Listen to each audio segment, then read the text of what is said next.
Halo, selamat malam teman-teman. Malam ini malam yang seru karena kita akan uh, ngobrol-ngobrol dengan orang yang memang sudah banyak sekali berkecimpung di dunia cryptocurrency, dan tentunya kita semua pengen belajar, bukan hanya belajar ini ya, bukan hanya belajar uh, teori, tapi kita pengen belajar praktek. Ya, beliau adalah Pak Yohanes. Beliau adalah IT savvy, orangnya sangat backgroundnya IT ya, dan teman-teman nanti bisa ngobrol-ngobrol dengan beliau, tanya-tanya tentang cryptocurrency. Nah, teman-teman, saya mesti hidupkan dulu di Facebook. Jadi sambil menunggu boleh komen atau tanya tentang investasi cryptocurrency. Kalau saya cryptocurrency itu apa, bahaya atau tidak, bisa uangnya itu bisa hilang atau enggak, cara mengantisipasinya seperti apa. Nah, silakan Anda komen ya, sambil saya nyalakan dulu yang di Facebook dan YouTube. Oke, we are live.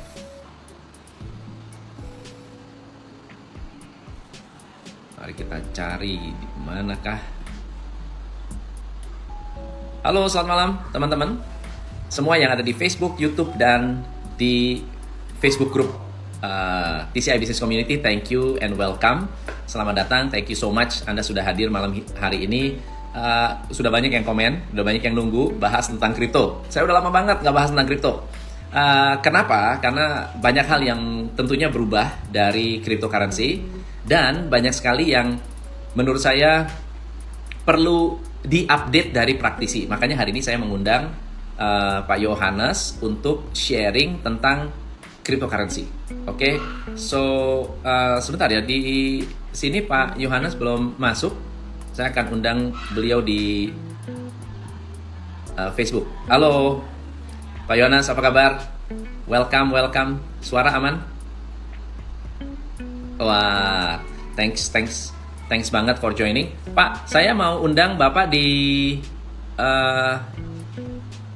juga. Coba saya tunggu ya.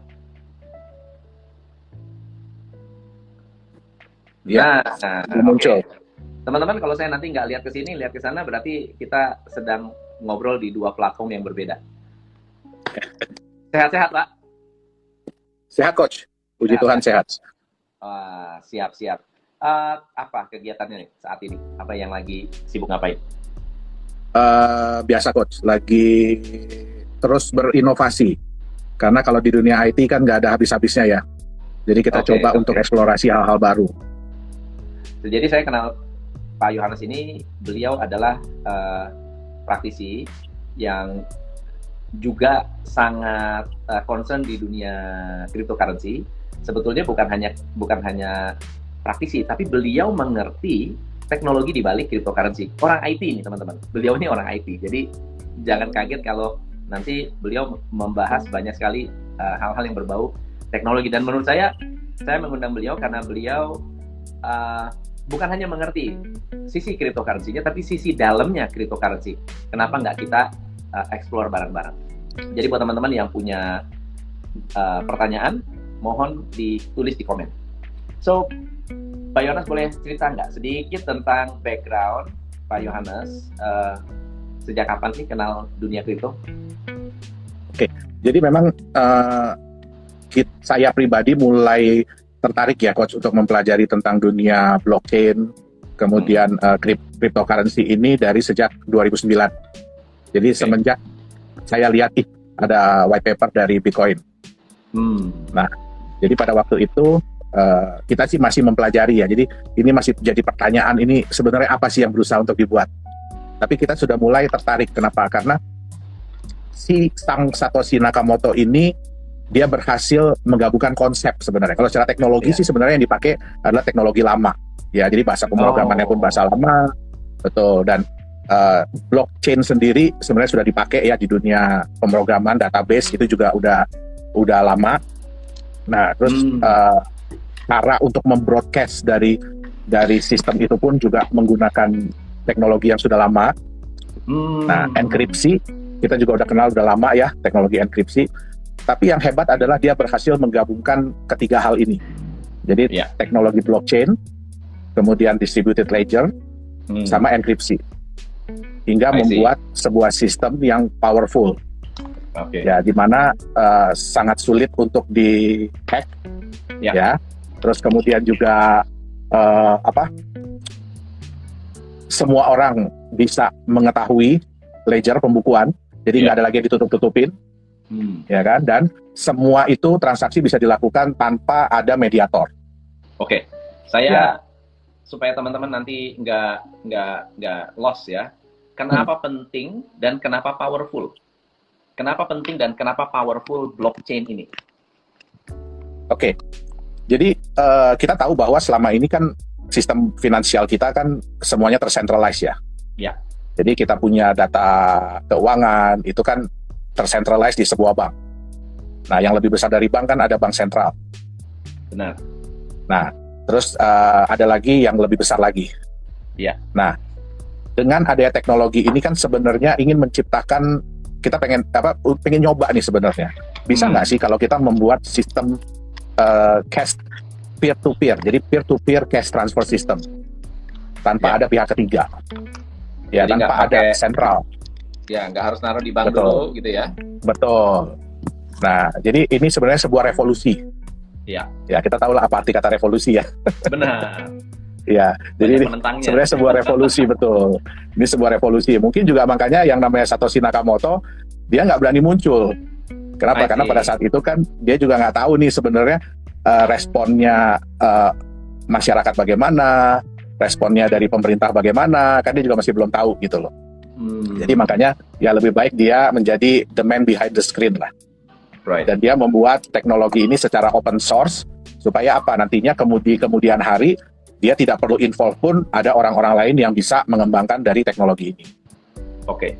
Jadi pada dasarnya si Bitcoin ini Satoshi Nakamoto dia menggagas Bitcoin lalu kemudian teknologinya itu dibuka sedemikian rupa sehingga siapapun sebetulnya bisa menggunakan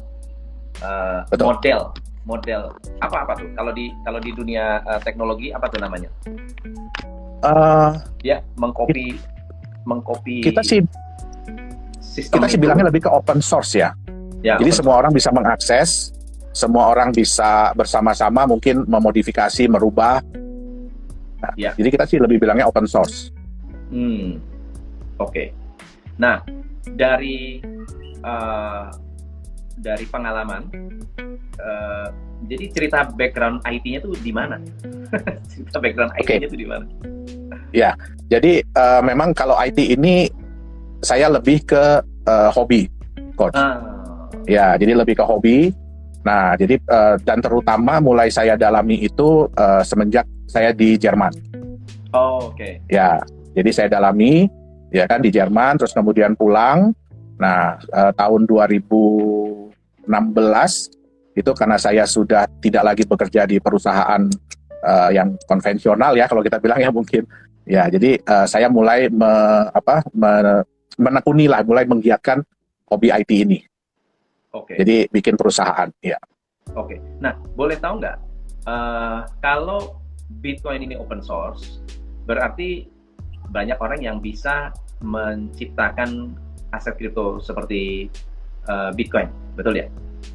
Betul. Nah, Pak Yohanes bisa nggak bikin aset kripto? Kalau saya mau pesan ke Pak Yohanes bisa nggak kira-kira? Mau order? Sebenarnya sih hampir semua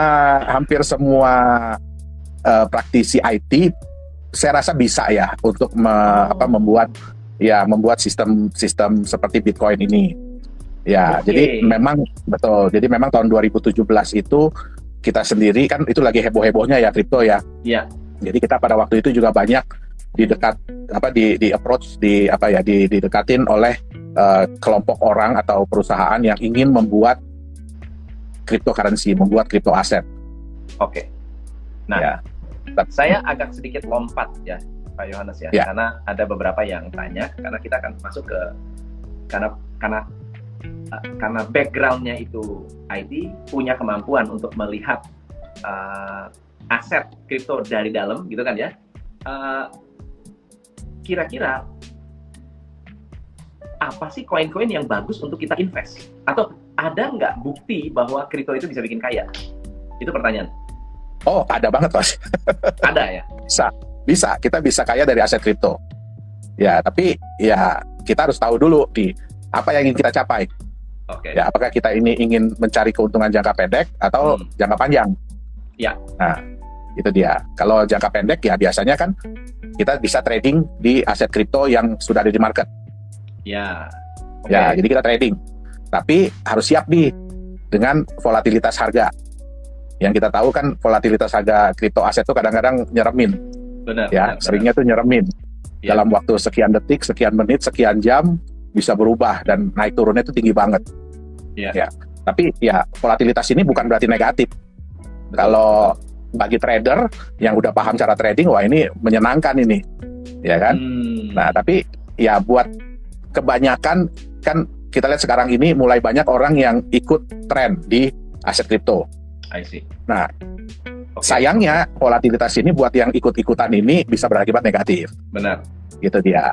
Nah, banyak banget yang mengalami kerugian karena tidak tahu cara melihat kripto mana yang bagus atau kripto mana yang bermasalah. By the way, teman-teman, supaya saya tidak salah, saya tidak merekomen apapun ya. Jadi kalau nanti saya menyebut menyebut nama-nama cryptocurrency, bukan berarti saya merekomen atau Pak Yohanes merekomen. Anda harus melakukan riset. Nah, teknik risetnya akan kita bahas sekarang nih. Gimana cara Anda bisa meresearch cryptocurrency mana yang bagus, cryptocurrency mana yang perlu diwaspadai.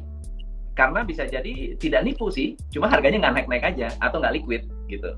Ya. Bukannya menipu atau bukannya scam, meskipun ada yang scam, yang jelas-jelas scam, tetapi ada juga yang ya ternyata ide besarnya tidak bisa direalisasikan. Ya, ada orang yang pengen, misalnya contohnya ya sederhana deh, ada yang punya ambisi besar untuk membuat semua UKM bertransaksi menggunakan kriptonya, namanya TCI token, Top Coach Indonesia token gitu. Semuanya pakai token saya. Supaya apa? Supaya karena teknologi blockchain-nya ini bisa membantu teman-teman untuk membuat laporan keuangan dari transaksi. Nah, dari transaksi bisa keluar menjadi laporan keuangan. Tapi ternyata namanya cryptocurrency itu belum di ACC oleh OJK misalnya. Tidak di approve, tidak boleh dipakai sebagai alat transaksi. Nah, akhirnya semangat kita orang yang sudah membeli dan mendapatkan mendapatkan ide bagus tadi harus menunggu sampai OJK approve, bukan berarti scam. Nah, ini pertanyaan nih, kalau NFT bedanya apa dengan kripto? Sorry coach? NFT. Oh, oke. Ya, NFT itu sebenarnya lebih ke arah hak kepemilikan dari sebuah aset, non-fungible token. Jadi sebenarnya sekarang ini lebih diarahkan kepada hak kepemilikan sebuah aset. Iya. Ya, jadi dia lebih terikat kepada sebuah aset sih, Coach. Oke. Ya, seperti lukisan yang baru-baru ini kan ada lukisan yang sampai dibakar ya. Iya. Ya. Sampai dibakar untuk demi untuk demi bikin, wah ini the only one, jadi hak kepemilikannya dalam bentuk token digital gitu. Yang bagi saya pribadi sih sebenarnya sangat-sangat disayangkan ya. Bagi saya pribadi, karena itu kan sebuah nilai sejarah juga sebenarnya. Nilai sejarah karya ya. Betul. Nah, NFT itu, kalau NFT dengan kripto bedanya, maksud saya apakah menggunakan blockchain teknologi juga atau gimana? Iya, jadi sebenarnya mereka juga menggunakan blockchain teknologi. Oke. Ya, jadi bisa dilihat mungkin perpindahannya, ya kan, alur perpindahannya, terus bisa dilihat di tracing ini awalnya dari siapa ke siapa gitu. Tapi nggak kelihatan namanya ya, Coach ya. Oke. Ya. Kalau Bitcoin kan jelas, dia adalah induknya dari kripto. Betul. Tapi kalau altcoin gimana, Pak? Altcoin gimana cara kita memilih atau menilai sebuah kripto itu bisa bikin kita kaya atau enggak? Oke. Ya, jadi memang seperti yang saya bilang ya, jadi kalau ada tipe yang jangka panjang, itu biasanya mereka itu beli pada saat masa penawaran nih. Pada saat masa penawaran, ICO lah yang sering orang sebut ICO, PCO, ya kan? Nah, terus kemudian mereka hold dalam jangka yang panjang. Dan ini sebenarnya udah terbukti ini, Coach. Ini udah banyak orang-orang yang menggunakan model seperti ini, asal mereka bisa menilai ya Coach ya. Nah, contohnya Eric Friedman. Kita bisa lihat lah Eric Friedman ya, umur 11 tahun 2011 beli Bitcoin di harga $1.000. Itu kalau dihitung-hitung tahun 2021 itu jadi $25 juta tuh Coach. Iya, ngeri ya. Jadi 25.000 kali Coach. Nah, yang lebih parah Christopher Koch. Ya, dia beli Bitcoin $27. Pada waktu itu 5.000 Bitcoin tahun 2009, jadi waktu awal-awalnya sekali Bitcoin. Nah, tahun 2021 ini 5.000 Bitcoin ini ya kita udah hitung harga turun lah ya Coach ya. Itu nilainya udah $250 juta Coach. Nah, gila ya. Jadi kita bisa lihat bahwa ya sebenarnya tipe holder ini asal mereka bisa menilai dengan baik, ya mereka bisa untung jangka panjang dan untungnya itu wow. Nah, jadi kalau kita mau lihat aku itu sedikit ya Coach ya, kita lihat prinsip investasi itu kan dari dulu kita tahu ya. Nah, orang kan taunya kan keuntungan tinggi apa rendah, terus resiko juga tinggi apa rendah. Tapi sebenarnya ada hal ketiga, yaitu waktu. Nah, semua orang tuh maunya keuntungan tinggi, resiko rendah. Tapi maunya cepat. Untungnya itu cepat dapatnya. Ya. Tapi sayangnya nggak bisa Coach. Dalam hidup tuh kita cuma bisa dapat 2 hal doang. 2 hal aja, ya kan? Jadi kalau mau keuntungan tinggi, dapatnya cepat, ya berarti resiko harus siap, harus tinggi resikonya. Benar. Itu dia. Ya, contoh lah kita bangun rumah kan. Ya, mau cepat, mau bagus, mau murah. Nah, ya kan nggak bisa. Kalau mau cepat bagus, ya mahal. Benar. Nah, iya. Jadi kalau kita bukan seorang trader ya saya saranin lebih baik jadi tipe jangka panjang. Tapi yang Coach tadi bilang, milihnya gimana nih? Ya kan, karena kebanyakan kan failed. Kita bisa lihat. Ya, baik disengaja ataupun tidak disengaja lah. Nah, jadi sebenarnya ya kita harus bisa lihat ya. Jadi kalau kita lihat, kita ngerti dulu konsep harga pasar. Gimana sebuah produk itu harganya bisa naik di pasaran. Nah, untuk bisa bikin seperti itu ya kita harus bisa buat orang-orang yang sudah punya, yang sudah memiliki, itu berat untuk menjual. Mereka lebih hesitant untuk menjual. Dan yang belum memiliki itu pengen, karena dia lihat, wah ini barang bagus nih, produk bagus nih, wah dia jadi pengen memiliki. Artinya penawaran sedikit, permintaan banyak. Nah, gimana caranya? Nah, yang pertama kita harus lihat aset itu harus memberikan hal-hal yang berikut nih. Eksklusivitas yang pertama. Jadi ada nggak sih eksklusivitas? Kalau kita lihat kan barang limited edition, barang yang jumlahnya terbatas, itu biasanya ke depannya harganya selalu naik. Kenapa? Karena jumlahnya terbatas. Nah, itu pun terjadi di aset kripto. Aset kripto itu sudah dibuat jumlahnya terbatas. Jadi ada eksklusivitasnya. Ya, jadi dari sekian banyak, saya salah satu pemiliknya. Eksklusif. Nah, terus yang kedua harus ada benefit yang dirasakan. Dengan saya pegang aset ini, baik itu kripto ataupun aset biasa, harus ada benefitnya. Apa yang saya rasakan? Ya, contoh, ya mungkin ya pemirsa di sini ya, kalau beli rumah itu kan berharapnya kan ke depannya harganya naik. Nah, tapi selama menunggu harganya naik, ya bisa saya nikmatin sendiri untuk tinggal atau saya sewakan. Nah, jadi harus ada benefit yang dirasakan. Kalau nggak ada benefit yang dirasakan, ya udah, begitu harga jatuh, mereka langsung jual. Kenapa? Karena mereka nggak ngelihat ini saya pegang barang ini untuk apa. Benar. Nah, terus utilitas ini penting, utilitas. Jadi semakin aset itu dipakai banyak orang untuk hal sesuatu, ya berarti kan permintaan akan naik, permintaan akan semakin tinggi.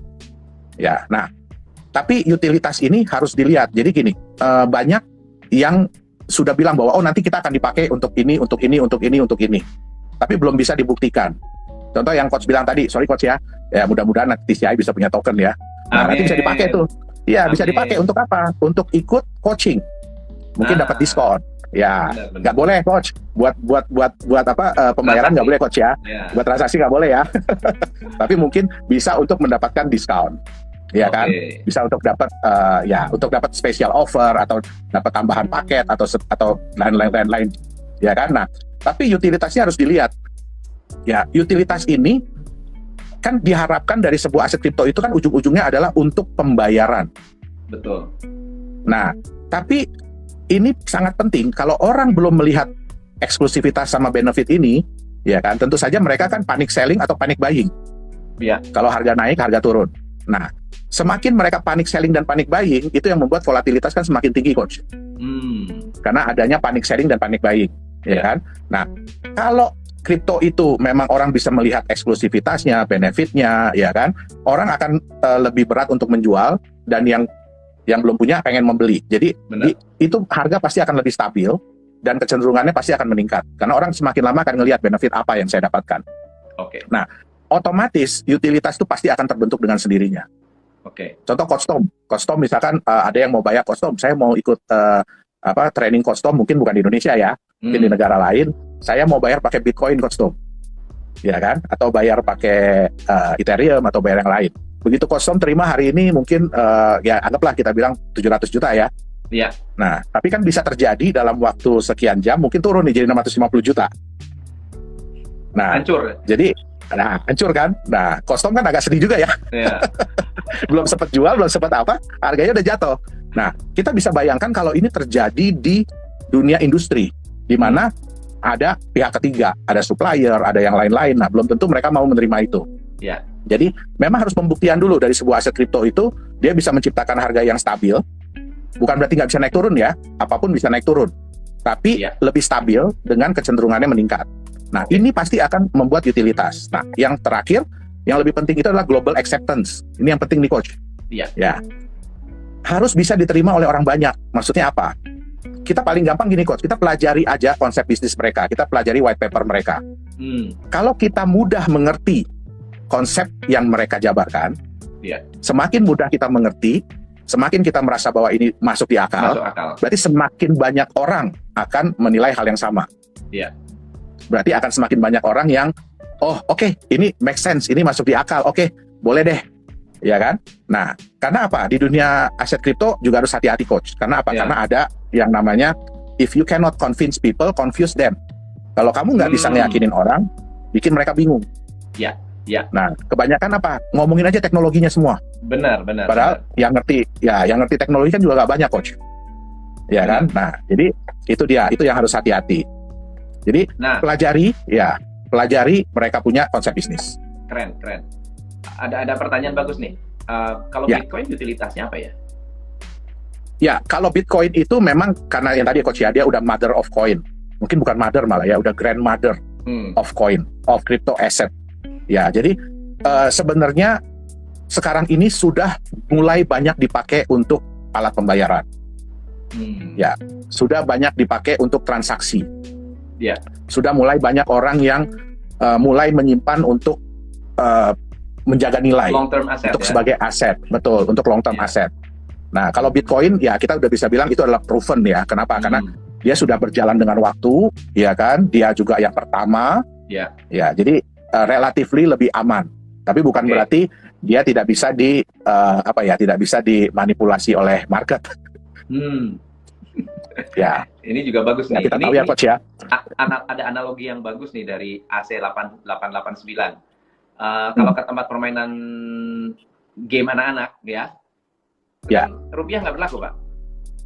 Betul, token. Betul nggak? Dia beli token. Istilahnya koin. Ya itu kan koin. Betul. Koin dipakai dan tidak bisa ditransaksikan kecuali koin itu dicairkan kembali menjadi rupiah. Jadi rupiahnya nggak berlaku. Betul. Itu adalah salah utility. Satu utilitas. Nah, teman-teman, itu adalah utilitas. Betul. Nah, aku mau nanya soal kalau di luar sana kan banyak nih altcoin. Altcoin mana yang memenuhi persyaratan tadi? Sangat eksklusif, punya utilitas, ada benefit, kemudian bisa diterima oleh masyarakat banyak. Sebenarnya sih ada, Coach, beberapa ya. Ada sebenarnya beberapa. Tapi ya kembali lagi banyak yang belum terbukti dari mereka punya utilitasnya. Kenapa? Karena kebanyakan utilitasnya ini belum terbentuk. Jadi yang kayak tadi, ya. Kita kasih contoh Ethereum deh ya, yang nomor 2-nya nih ya. Ya. Ethereum itu harganya kan mahal, dari kemarin ini cuma saya beli 9 juta, sekarang 42 juta, 45 juta, 46 juta. Nah, itu gimana tuh? Kok bisa dia seperti itu? Oke. Jadi kalau Ethereum itu yang paling kuat adalah di sisi utilitasnya, Coach. Ethereum itu. Kenapa? Karena Ethereum itu kan menyediakan sarana untuk membuat smart contract. Jadi untuk menciptakan aset-aset kripto lain, token-token lain. Nah, di mana untuk membuat itu mereka developer harus punya Ethereum. Nah, terus untuk menyebarkannya, untuk mendistribusikannya perlu Ethereum. Ya, ya, ya. Untuk transfer itu pun perlu Ethereum. Ya, itu konsepnya Ya. time zone juga tuh. Ya. Ya, Ya, kalau jadi- ada di dalam arenanya mereka harus menggunakan koinnya Betul, mereka. betul. Itu sudah. Jadi apapun sudah mainannya, benar. So, Iya. makanya yang menyimpan, karena perputarannya banyak, maka yang menyimpan dalam jumlah besar pun banyak. Itu yang menyebabkan Betul. Harga mereka naik. betul. Halo Mawar, kita lagi bahas cryptocurrency, lagi bahas cryptocurrency nih, teman-teman. Ya. So, kalau koin lain, misalnya contohnya, misalnya XRP. XRP gimana? Ya.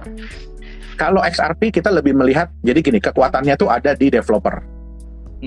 Ya, jadi XRP itu dia punya developer yang solid, ya, dan developernya itu ya terus berinovasi ya, gitu. Jadi kita lebih melihat, jadi kalau kita mau menilai itu ya dari banyak segi sih sebenarnya. Betul. Jadi apakah developernya solid, apakah developernya masih terus berinovasi, ngembangin produk, ya kan? Nah, kalau Ethereum kita lihat dari utilitasnya, nah jadi semakin banyak token atau ya token yang dibuat di basis Ethereum, ya berarti Ethereum itu akan semakin dicari, akan semakin digunakan. Nah, terus ada lagi yang konsepnya stable coin, ya kan, dimana stable coin itu ya di backup 100% oleh sebuah aset tertentu. Ya. Tuh.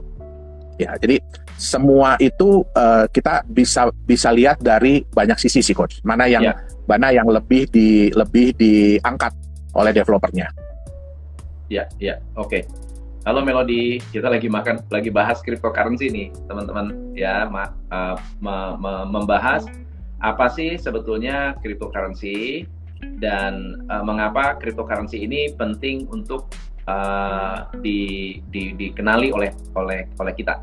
Ya, pada saat kita membuat keputusan investasi di cryptocurrency, kita perlu memahami risiko, tapi bukan hanya risiko, kita perlu memahami project di balik cryptocurrency itu, begitu ya. Lalu apa bedanya token dan koin? Nah, itu bagus nih pertanyaannya nih. Ada token, ada koin. Oke. Jadi jadi gini, mother of coin yaitu Bitcoin itu adalah koin. Artinya dia berjalan di network dia sendiri, dia berjalan pada blockchain dia sendiri. Ya. Jadi kalau di Bitcoin itu ada namanya core wallet. Jadi core wallet itu cuma bisa menyimpan Bitcoin. Dia tidak bisa menyimpan Ethereum atau lain-lain. Ya. Nah, kalau token itu adalah sebuah aset kripto yang blockchain-nya itu nebeng ke network dari sebuah koin. Ya. Jadi Ethereum itu adalah koin. Ya. Nah, token-token yang dibuat di smart contract Ethereum, aset-aset kripto yang dibuat di smart contract Ethereum itu adalah token. Oke. Ya. Good. Ini bagus nih, ada pertanyaan lagi. Kalau Shiba dan Celok, apakah ada prospek depannya? Jujur, Coach, saya nggak berani komen, Coach.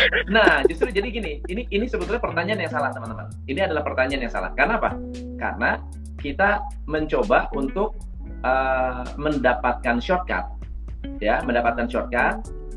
dari orang yang sudah melakukan riset atau belum melakukan riset. Nah, saran saya adalah belajar cara melakukan riset. Nah, saya pengen dengar nih dari Pak Yohanes. Ya. Gimana sih caranya untuk meriset ini koin ini sebetulnya worth it atau enggak, atau token ini worth it atau enggak gitu. Ya, jadi saya setuju banget, Coach, ya. Tadi Coach ada bilang kan ada resiko. Ya, jadi memang kalau kita siap kaya dari aset kripto, ya kita juga harus siap menerima resiko. Benar. Nah, apa aja sih resiko yang bisa terjadi di dunia aset kripto? Yang pertama ya harga pasarnya begitu masuk di market itu jatuh bahkan bisa sampai 0. Iya. Dan itu sudah banyak terjadi. Sorry. Terus yang kedua, platform utilitasnya bahkan ada yang menghilang. Jadi yang tadinya bisa dipakai di suatu tempat, nah tempat pemakaiannya ini hilang. Iya. Nah, terus yang terakhir adalah developernya lepas tangan atau bahkan menghilang. Ya. Jadi ya resiko itu pasti ada dalam segala hal ya, bukan cuma dalam investasi. Benar. Tapi bukan berarti kita nggak bisa meminimalisir nih resiko ini nih. Ya. Itu makanya ada yang istilahnya manajemen resiko. Benar. Ya, jadi yang paling gampang adalah pertama pelajari dulu. Kan kita pengen kan di hashtagnya itu kan aset masa depan, coach. Benar. Di salah satu market di kita kan hashtagnya crypto aset itu adalah aset masa depan. Artinya Benar. saya bukan cuma bisa pegang dalam waktu short, dalam waktu pendek, tapi juga dalam waktu panjang. Nah, yang paling penting pertama adalah yang saya bilang tadi kan, kalau XRP kekuatannya ada di developer. Developernya itu solid. Ya, developernya itu memang benar-benar komitmen untuk mengembangkan produknya, bisnisnya, ya kan, project-projectnya. Nah, jadi yang pertama adalah pelajari dulu ini developernya jelas atau enggak. Bentuknya apa sih? Apakah dia badan hukum, jadi perusahaan, atau cuma grup atau kelompok, atau bahkan kan Bitcoin juga Satoshi Nakamoto nggak jelas siapa ya? Nggak jelas. Jadi ngapain kita mesti muncul? Benar. Nah, jadi ya itu sih yang saya bilang tadi ya, coach ya. Kalau Bitcoin kan memang karena mereka nggak tahu. Saya bilang mereka karena ya saya sendiri yakin bahwa Satoshi Nakamoto itu bukan satu orang. Ya. Jadi kita nggak bisa lagi kayak Satoshi Nakamoto. Ya. Nah, terus yang kedua, kalau dia memang untuk utilitas nih, pelajari dulu platform utilitasnya ini udah jelas apa belum. Benar. Ya, apakah masuk di akal, bisa dipakai. Ya, terus coba pelajari aset ini punya intrinsic value atau tidak. Artinya dia punya nilai internal atau enggak aset ini, atau cuma sorry to say ya, coach ya, cuma ya aset digital.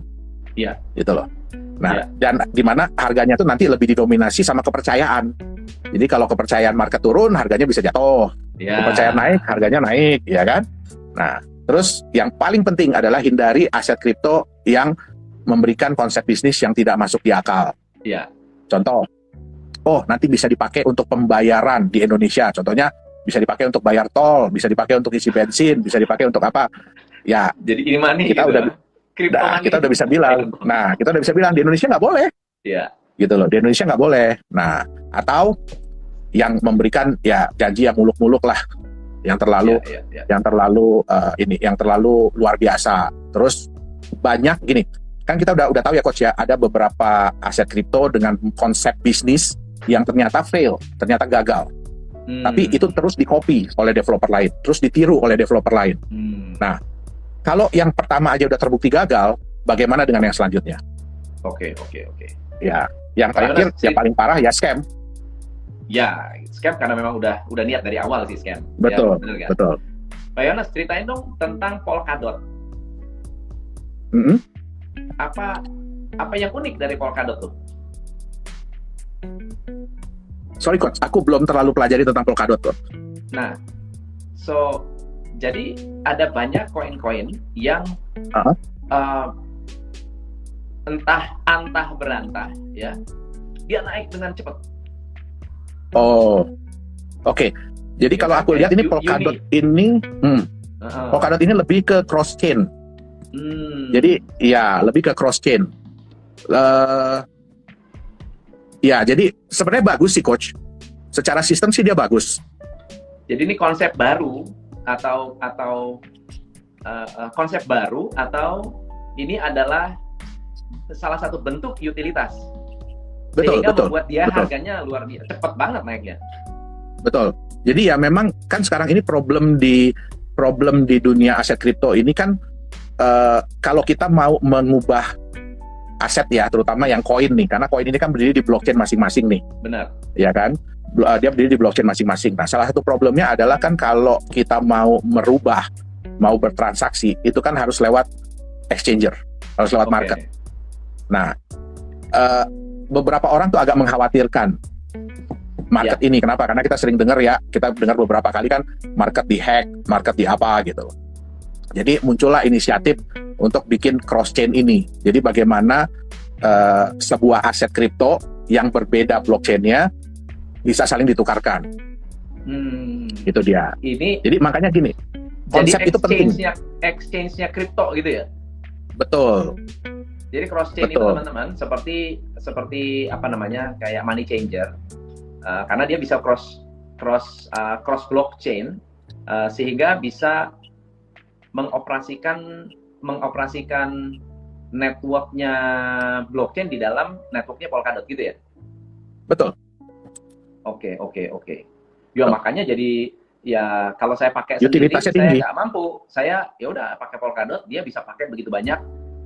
Makanya jadi kayak BNB itu satu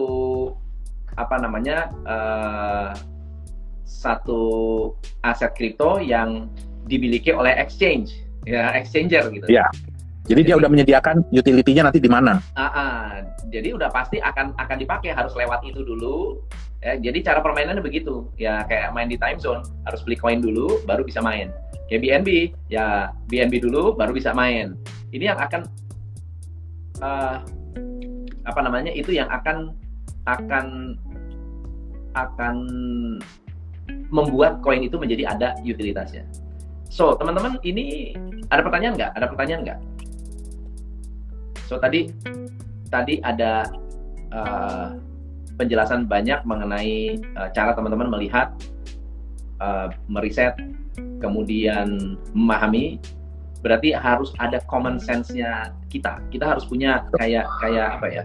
Logis atau tidak logis. Itu yang penting. Nah, banyak orang yang kaya juga dari ICO sebenarnya. Nggak sedikit juga loh. Orang yang kaya dari ICO, tapi dia pintar. Dia masuknya kapan, keluarnya kapan. Cuma kan ada orang yang strategi investasinya, dia beli 100 koin, dia nunggu mana yang hancur, mana yang naik, kan gitu. Siapa tahu. Ya, mudah-mudahan sih jangan kayak gitu, Coach. Mudah-mudahan sih jangan kayak gitu ya. Ada kayak Bitcoin gitu kan. Tapi itu kan namanya gambling, teman-teman. Beda loh. Kalau kita tahu aset mana, misal contohnya, ini saya ya, bukan merekomendasi, sekali lagi ya, ini bukan merekomendasi. Tetapi kalau saya modelnya adalah dollar cost averaging. Naik atau turun, tetap beli. Naik atau turun, tetap beli. Itu guide strategi saya. Oke, walaupun tetap saya ada baca analitik dulu, saya tetap baca grafik, tetap saya nggak sembarangan gitu ya. Kapan nih waktunya nih? Hari ini sekarang saya lagi nabung, misalnya Ethereum, Bitcoin, BNB, ya nabung. Karena apa? Karena saya tahu dan mengerti di masa depan akan seperti apa. Itu bayangan saya. Bisa salah, betul nggak ya? Bisa salah. Kayak Bitcoin saya sudah punya trust yang cukup tinggi dan saya tahu persis utilitasnya untuk apa saja, dan sudah kelihatan. Kalau misalnya Ethereum utilitasnya buat apa? Ya lihat aja berapa banyak token yang pakai, udah gampang. Gitu kan? Dan lihat token-token yang menggunakan Ethereum naik atau enggak harganya. Udah gitu aja, simple. Ada juga sama, ya kan? Atau mungkin ada yang lain, ya silakan Anda riset sendiri. Tapi hal-hal itu sifatnya terbuka. Artinya Anda bisa riset di tempat-tempat manapun Anda bisa lakukan riset gitu. Dan sifatnya sudah udah banyak banget. Anda mau cari informasi di YouTube pun bisa gitu. Nah, ada pertanyaan bagus nih. Untuk analisa dari mana saja sumbernya? Untuk analisa dari mana saja sumbernya? Kalau kita menganalisa satu kripto. Ya, yang paling penting sih white paper-nya, Coach. White paper, saya setuju. Yang paling penting white paper-nya. Jadi yang saya bilang tadi, teman-teman. Betul. Jangan malas baca. Betul.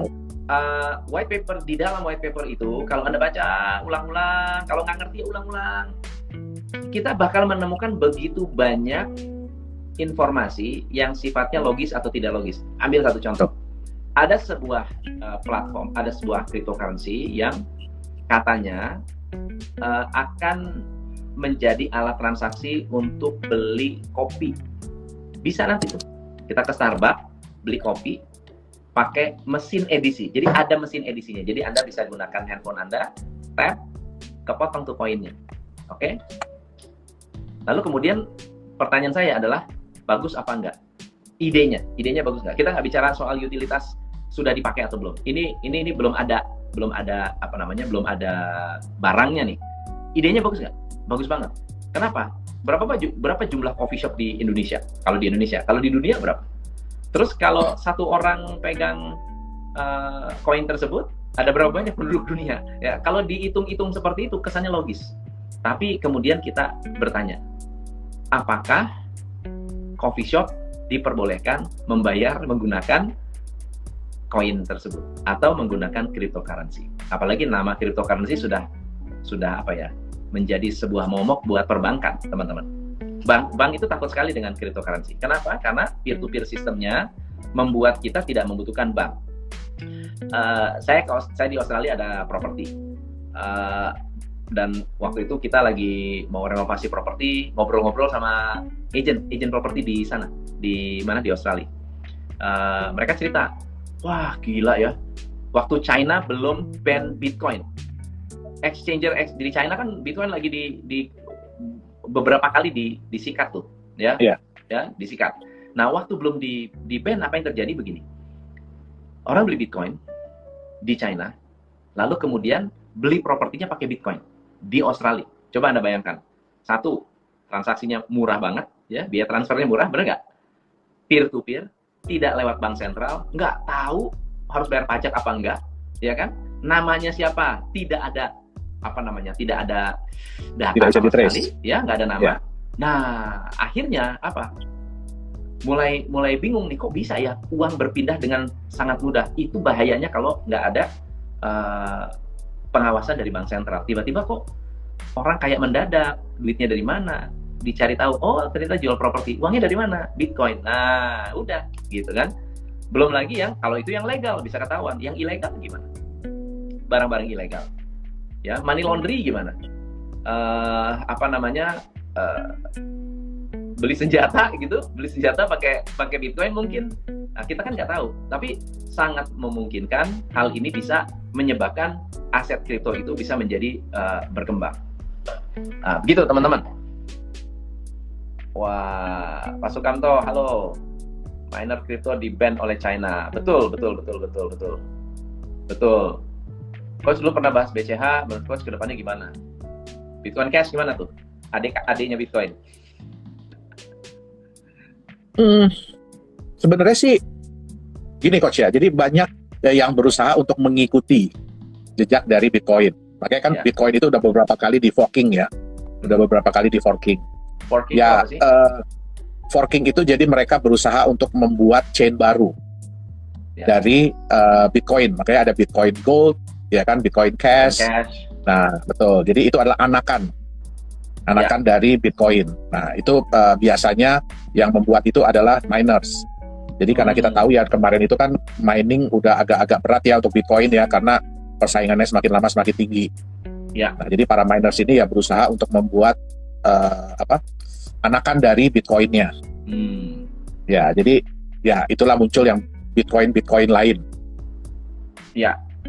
Nah, sama teman-teman, kalau dulu saya masih punya trust yang cukup bagus untuk BCH ya, Bitcoin Cash ya. Tapi sejak mereka pecah, itu yang menurut saya agak blunder juga begitu. Nah, so kedepannya apa sih sebetulnya yang perlu kita lihat dari altcoin ini nih? Ada nggak altcoin yang punya potensi untuk kita invest? Sebenarnya ada, Coach. Sebenarnya ada. Ya, jadi ya, tapi kembali lagi ya, kita harus kenal dulu diri kita. Oke. Kita harus kenal dulu diri kita, pelajari baik-baik ya white paper-nya. Ya, jangan sampai salah pilih. Terutama juga ini bukan terjadi cuma di altcoin yang baru sih Coach, tapi juga yang di lama-lama nih. Yang kita tahu, betul, kita tahu kan jumlah kemarin ini kan jumlah orang yang mulai menggiati aset kripto di market itu kan mulai naik pesat ya. Beberapa tahun belakangan ini. Nah, terus ya yang sayangnya adalah kebanyakan dari mereka itu yang memilih aset tanpa melihat dulu. Ini apa sih sebenarnya aset ini? Kita bisa lihat ada aset yang padahal udah jelas-jelas dibilang bahwa satu token di backup oleh 1 gram emas selama-lamanya. Terus di market itu ya mungkin kita nggak tahu ya, mungkin dimanipulasi. Ya. Dan dibikin harganya bisa sampai 260 juta.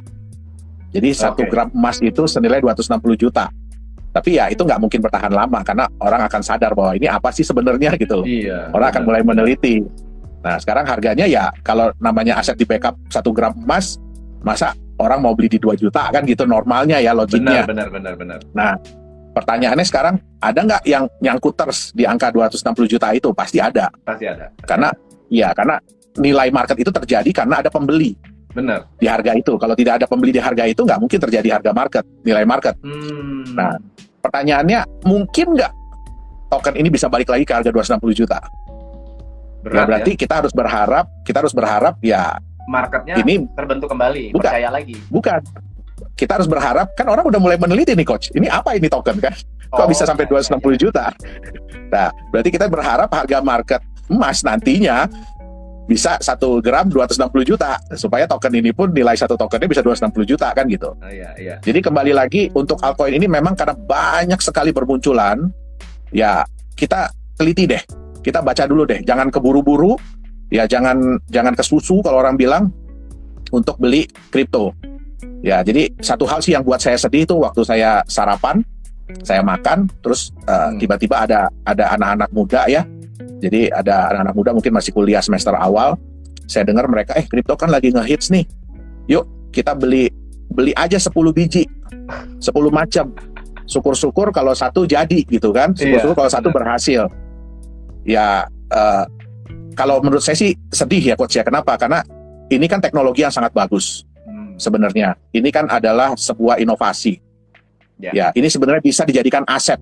Asal benar, asal bagus, itu bisa dijadikan sebuah aset masa depan. Contoh aja, kayak saya bilang tadi, ya kan Eric Friedman. Ya. Nah, tapi ya kita harus bisa menilai, ya kan, apa sih yang akan menjadi the next Bitcoin.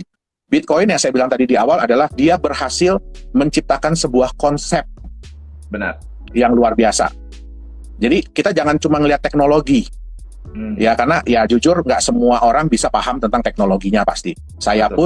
Kita pun tetap selalu belajar soal teknologi. Jadi nggak ada yang di atas langit masih ada langit lah selalu. Betul. Tapi yang paling penting adalah lihat ini masuk di akal nggak? Saya mudah nggak untuk mengerti konsep ini? Ya. Itu dia. Saya mudah nggak? Ini bisa nggak nanti diaplikasikan? Benar. Gitu. Nah. Jadi dan yang paling penting adalah yang saya bilang tadi. Jadi kita mau investasi kalau mau yang cepat ya harus siap dengan resiko yang tinggi. Benar. Kita lihat Bitcoin pun untuk bisa mencapai hal seperti ini udah berapa tahun harus dia lewati. Ya kan? Untuk sampai bisa akhirnya diterima oleh market dan penerimaannya juga luar biasa. Oke. Pertanyaan bagus dari Sylvester Siboro. Pak Tom, Pak Yohanes mau tanya, apa yang menjadi syarat mata uang digital bisa masuk ke pasar market atau ke pasar atau ke market?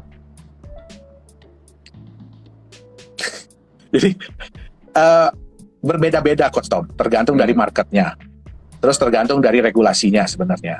Ya. Jadi ada beberapa negara yang memang sudah meregulasi, ya terutama seperti Singapura, ya kan, Jepang, Korea, Cina. Ya, jadi sebenarnya pemerintah Cina pun bukan melarang. Jadi bukan melarang. Setiap individu tuh tetap boleh megang Bitcoin. Tapi yang diatur lebih banyak adalah marketnya. Yang diatur adalah lebih banyak marketnya. Ya, tapi ya terutama kayak Korea ya. Korea sekarang ini lagi getol, lagi sangat-sangat lihat. Betul. Mereka ingin meregulasi daripada market kripto ini. Dan mereka juga meregulasi aset-aset kripto apa yang boleh diperdagangkan. Karena ya jujur lebih banyak orang yang kehilangan uang di dunia aset kripto daripada yang dapat uang. Betul. Nah, jadi dan kita tahu ya, maksudnya masyarakat Cina kan jumlahnya yang terbesar. Jadi jangan sampai masyarakat mereka juga mengalami kerugian yang luar biasa karena ya kita tahu ya di Cina itu kan mereka investasinya sangat-sangat gila-gilaan. Nah, apapun istilahnya yang bisa mereka rubah duitnya, uangnya ya mereka akan lakukan. Nah, tapi sayangnya ya ini dimanfaatkan oleh aset-aset kripto yang kurang bertanggung jawab lah. Jadi itu sebabnya juga akhirnya benar-benar regulasi. Nah, betul. Kalau kita nggak nutup mata juga. Apakah Indonesia akan keluarkan rupiah kripto? Ya, mungkin yang keluarin nama rupiah ada, tapi bukan resmi dari. Bukan negara gitu. Bukan negara. Jadi harus dibedakan coach. Ya, digital money dengan cryptocurrency beda. Benar. Ya, digital money dengan cryptocurrency itu berbeda. Digital money gitu. Kalau cryptocurrency ya teknologi. Pertanyaan bagus dari Pak Nugraha Tony, tanya coach, apa arti backup emas di sebuah koin? Oke. Jadi kalau backup emas di sebuah koin itu maksudnya adalah sebuah koin atau sebuah token, sebuah aset kripto itu dia memiliki backup emas. Artinya dia merepresentasikan sejumlah emas. Oke. Jadi ada yang backupnya full 1:1 yang saya bilang tadi. Satu token atau satu koin itu di backup oleh 1 gram emas. Ya. Nah, artinya apa? Satu token itu merepresentasikan hak kepemilikan dari 1 gram emas. 1 gram emas. Ya. Kalau dia tidak ada fungsi lain, itu misalnya harganya mengikuti harga emas, dia menjadi stable coin. Betul. Gitu ya. Tetapi kalau Betul. dia tidak mengikuti harga emas, dia harus punya utilitas, dia harus punya manfaat lain selain daripada itu. Maka harganya bisa jadi lebih mahal daripada emas, kan gitu, benar nggak? Enggak, Coach. Hah? Jadi salah satu kelemahan dari stablecoin adalah Enggak, karena orang udah tahu ya bahwa misalnya ada satu koin, dia katanya backupnya emas, tapi ada function lain yang membuat harga dia naik, memungkinkan apa enggak? Kalau dia lebih mengandalkan utilitasnya aja, itu biasanya enggak, Coach. Kalau mengandalkan kayak USDT. USDT. Ya. Betul, USDT itu kan banyak sekarang digunakan untuk sebenarnya lebih banyak digunakan untuk pindah exchanger sebenarnya. Jadi kayak kita bermain di Binance. Binance kan di luar negeri. Nah, sekarang bagaimana caranya kita memindahkan keuntungan kita ke Indonesia? Nah, itu biasanya menggunakan USDT. Kenapa? Kalau saya pakai Bitcoin juga kan pada saat pindah saya nggak tahu nih harganya masih sama apa enggak. Betul. Jadi mereka menggunakan USDT yang lebih stabil. Jadi sebenarnya koin-koin stabil itu dibuat untuk mengurangi resiko pada saat perpindahan. Yang bisa mungkin menambah nilai kalau dia bisa memberikan benefit tambahan. Jadi selain daripada emas, dia bisa memberikan benefit tambahan. Contoh, emasnya nggak segitu-segitu aja tuh, tapi bisa nambah. Bertambah, bisa bertambah. Atau ada benefit lain yang didapatkan oleh pemegang. Nah, itu bisa menciptakan harga market yang jauh lebih tinggi. Ya. Ini pertanyaan bagus nih, Pak Ian Makmur nih.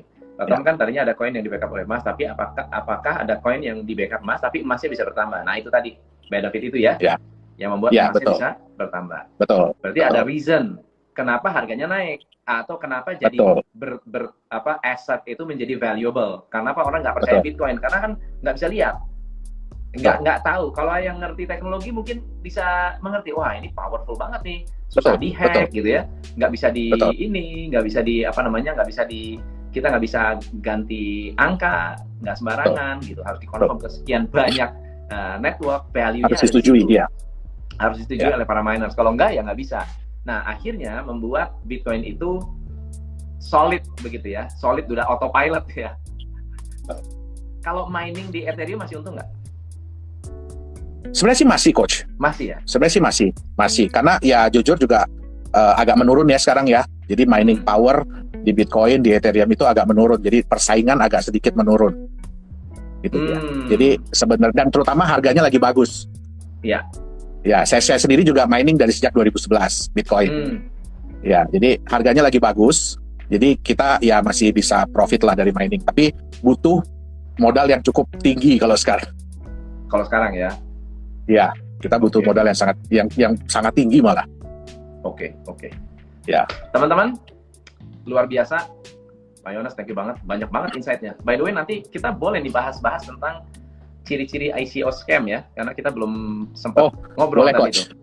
Boleh. Apa sih sebetulnya yang membuat ICO itu bisa dikatakan scam? Dan next time mungkin kita kayaknya bagus kalau kita bikin podcast kali, Pak ya.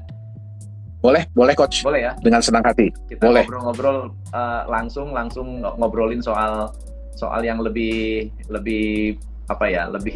banyak, lebih tajam dan mendalam. Lebih dalam. Dan thank you banget hari ini sudah mau diundang di Instagram live kita, dan thank you banget buat teman-teman yang hari ini sudah hadir, sudah mendukung, banyak komen, peminat kripto ternyata luar biasa banyak. Lain kali kita ngobrol-ngobrol lagi lebih jauh tentang cryptocurrency, dan siapa tahu kita bisa bahas tentang cara jadi miner ya. Nextnya ya, kita bisa sharing berapa budgetnya atau potensi keuntungannya seperti apa. Kayaknya boleh tuh Pak Yohanes yang sudah berkecimpung di dunia itu. Oke. So semuanya thank you banget. Pak Yohanes Chandra adalah CEO Nagaya. Silakan Anda bisa research tentang cryptocurrency, tentang perkembangan cryptocurrency, ataupun tentang bagaimana caranya Anda bisa melakukan investasi dengan tepat sasaran. Jadi kita udah banyak sekali belajar tentang cara melakukan risetnya. So thank you so much Pak Yohanes. Ya, terima kasih banyak Coach. Teman-teman yang tertarik dengan cryptocurrency atau pengen invest di cryptocurrency untuk masa depan? Ya, jadi yang saya tadi bilang bahwa kita harus menjadi smart investor di dunia cryptocurrency.